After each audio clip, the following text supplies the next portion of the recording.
Sa main street pa lang ng Kyoto, cherry blossoms na. Sakura in Japanese. Notice how the branches of the sakura tend to grow downward instead of upward. Grabe to, ito mga nag-canopy na yung mga, nagsalubong na yung mga sanga ng mga sakura. This is like the best place to be during cherry blossom season in Japan. Para rin silang nagre-reach out sa iyo eh. Instead of looking up to the sky, tulad ng ibang puno. Diba? Ito, Murakama Park. Halos lahat ng puno, cherry blossom. Kahit saan ka tumingin, cherry blossom. Yan o. Ito naman, weeping cherry blossom. Kasi para bang luhang tumutulo yung mga sanga. Iba-iba pala varieties ng cherry blossom. May pink, pink and white, at white lang lahat. Pero karamihan dito sa Japan, white.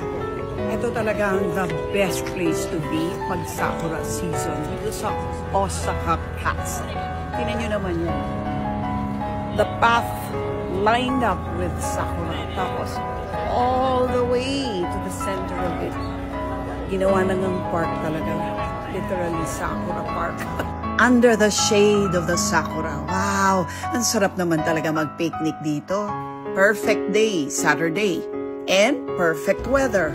A cool 15 degrees. Hanami season ang tawag dito ng mga Hapon. At Hanami is the best time for picnics.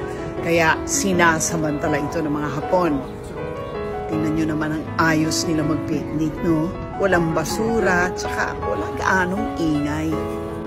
2 linggo lang pala ang kasagsagan o peak ng pamumulaklak ng cherry blossom. At buti na abutan namin ang peak niyan dito sa Osaka at sa Kyoto. March hanggang April, kuminsan maabot ng May, ang karaniwang season. Bagamat pa iba-iba rin daw ang tagal nito, depende sa rehiyon at sa lagay ng panahon. Pagka pala lumalabas na ang mga dahon, palagas na ang mga blossoms. Kumbaga, nag-peak na. Tulad nito, siguro in another week's time, puro dahon na lang siya. Needless to say, ang mga cherry blossom ay sa malamig lang nabubuhay. Kaya gustuhin ko man mag-uwi, bawal. At bukod sa lahat, di naman mabubuhay dito sa Pinas. Buti na lang, praise the Lord, naabutan ko pa ang Sakura Season 2025.